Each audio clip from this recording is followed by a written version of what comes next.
رب کی تجلی کو موسیٰ علیہ السلام دیکھ نہ سکے، تاب نہ لا سکے، پہاڑ پر تجلی ڈالی، پہاڑ ٹکڑے ٹکڑے ریزہ ریزہ ہو گیا اور موسیٰ علیہ السلام بے ہوش ہو گئے، بے ہوش ہو کر کے گر گئے۔ تو رب کی تجلی کو دیکھنا آسان نہیں ہے۔ یہ تو قربان جاؤ اے رسول پاک کا کلمہ پڑھنے والوں، اے رسول پاک کے دیوانوں، جس تجلی کو پہاڑ کے ذریعے سے بھی موسیٰ علیہ السلام دیکھ نہ سکے، اس رب کو معراج کی رات میرے آقا صلی اللہ تعالیٰ علیہ وسلم نے اپنی ماتھے کی آنکھوں سے دیکھا۔ رائت ربی فی احسن صورت، اللہ کے رسول نے ارشاد فرمایا میں نے اپنے رب کو اچھی صورت میں دیکھا، میں نے اپنے رب کو اپنی ماتھے کی آنکھوں سے دیکھا۔ موسیٰ علیہ السلام پہاڑ کے ذریعے سے بھی نہ دیکھ سکے، لیکن ہمارے نبی صلی اللہ تعالیٰ علیہ وسلم نے معراج کی رات اسی نبی کی تجلی کو اپنی ماتھے کی آنکھوں سے دیکھا۔ تو یہ تو ہمارے محبوب کا مقام ہے، ہمارے آقا کا مقام ہے۔ تو قیامت کے دن جب رسول کے امتی کو جنت میں بھیجنے کا حکم ہو جائے گا اور وہ کہے گا اے رب تو مجھے اپنا دیدار کرا دے، تو ذرا سوچو موسیٰ علیہ السلام اللہ کا دیدار نہ کر سکے تھے، تو ہم تو رسول پاک کے غلام ہیں، ہم اللہ کی تجلی کو کہاں دیکھ سکیں گے، کہاں برداشت کر سکیں گے؟ لیکن اس وقت میں حضرت جبرائیل علیہ السلام رسول پاک کے غسل کا پانی کا ایک قطرہ ہماری آنکھوں میں ڈالیں گے تو اللہ کی تجلی آسانی کے ساتھ ہم لوگ دیکھ سکیں گے۔ اللہ کی تجلی آسانی کے ساتھ ہم لوگ دیکھ سکیں گے۔ تو یہ حضور صلی اللہ تعالیٰ علیہ وسلم کی محبت ہے، رسول پاک صلی اللہ تعالیٰ علیہ وسلم کی محبت، رسول پاک صلی اللہ تعالیٰ علیہ وسلم کی وفاداری، یہ ہم کو جنت میں پہنچائے۔ رسول پاک صلی اللہ تعالیٰ علیہ وسلم سے محبت کی، ہم دعویٰ تو کرتے ہیں محبت کا کہ ہم رسول پاک کے شیدائی ہیں، ہم رسول پاک سے محبت کرنے والے ہیں۔ یہ عید میلاد النبی کی محفلیں کیوں مناتے ہیں؟ یہ محبت کا ثبوت ہے۔ یہ عید میلاد النبی کا جلوس نکالا جائے گا، یہ بھی محبت کا ثبوت ہے۔ گھروں کو روشن کیا جاتا ہے، یہ بھی محبت کا ثبوت ہے۔ ہمارے بچوں کے ہاتھوں میں، بڑوں کے ہاتھوں میں جھنڈیاں ہیں، یہ بھی محبت کا ثبوت ہے۔ لیکن رسول پاک صلی اللہ تعالیٰ علیہ وسلم کی سچی محبت تو یہ ہے کہ رسول پاک صلی اللہ تعالیٰ علیہ وسلم نے جو ہم کو حکم دیا ہے اس پر ہم عمل کریں گے تو رسول پاک کی سچی محبت ہمارے دل میں۔ رسول نے ہم کو حکم دیا ہے نماز پڑھو، رسول نے حکم دیا ہے روزہ رکھو، رسول پاک صلی اللہ تعالیٰ علیہ وسلم نے کہا زکوٰۃ دو، رسول پاک نے کہا حج پڑھو، رسول پاک نے کہا ماں باپ کی فرما برداری کرو، رسول پاک نے ارشاد فرمایا پڑوسیوں کا حقوق ادا کرو، آپس میں لڑو نہیں، آپس میں جھگڑو نہیں، آپس میں محبت کے ساتھ مل جل کر کے زندگی گزارو اور حرام کاموں سے بچو، شراب سے بچو، جوئے سے بچو، زنا سے بچو، چوری سے بچو، سود سے بچو، نافرمانی سے بچو، غیبت سے بچو، کینہ سے بچو، بغض و حسد سے بچو۔ ان چیزوں سے روکا ہے۔ لیکن اگر ہمارے دل میں سچی اگر رسول پاک کی محبت ہے تو چاہیے تو یہ تھا کہ ہم رسول کے فرمان پر عمل کریں، عمل کرتے ہوئے نظر آئے تو محبت ہوگی۔ آپ مجھ سے محبت کریں گے، محبت کرنے کا دعویٰ کریں، اور اگر میں کوئی بات کہوں کہ یہ چیز کرنا، یہ چیز چھوڑ دینا، اور اگر آپ نہیں کرتے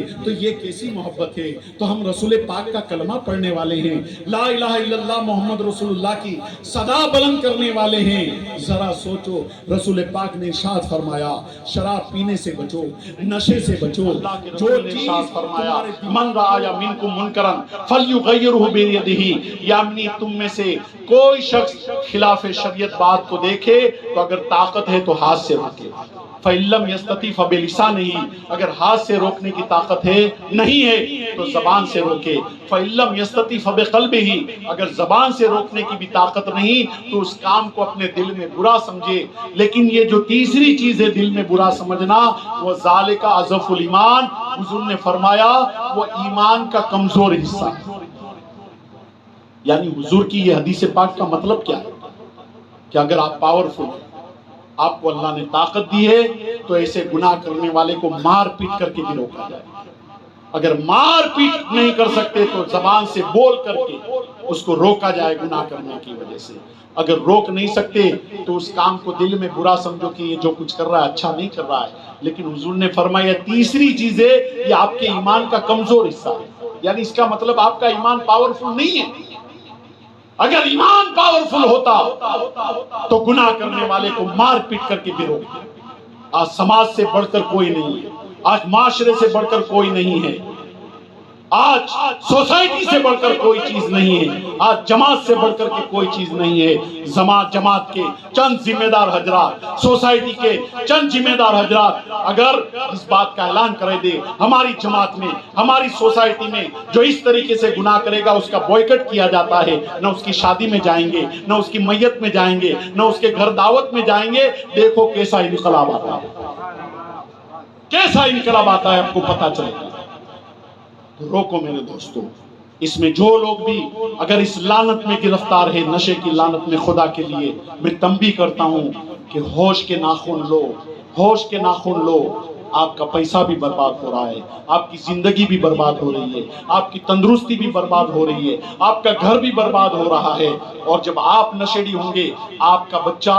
عالم دین نہیں بن سکتا, حافظ قرآن نہیں بنے گا, نیک نہیں بنے گا. پھر وہی ہوگا جب آپ کے اوپر بڑھاپا طاری ہوگا تو یہی بچہ جس نے آپ کو نشہ کرتے ہوئے دیکھا ہے, گھر میں لڑائی جھگڑا کرتے ہوئے دیکھا ہے, بیوی کو مار پیٹ کرتے ہوئے دیکھا ہے, یہ بچہ بڑا ہو کر آپ کو آپ کی خدمت نہیں کرے گا بلکہ شادی ہونے کے بعد بیوی کو لے کر کے چلا جائے گا دوسری جگہ. پھر آپ کہو گے بچے نافرمان ہیں, ہمارے بچے نافرمان ہیں, ماں باپ کا ادب نہیں کرتے. ارے ماں باپ کا ادب تب کرتے جب ماں اور باپ بچے کو اچھی تعلیم دیتے, قرآن کی تعلیم دیتے, نیکیوں کی تعلیم دیتے, اس کو نماز پڑھنا سکھاتے, روزہ رکھنا سکھاتے, قرآن پڑھنا سکھاتے. اور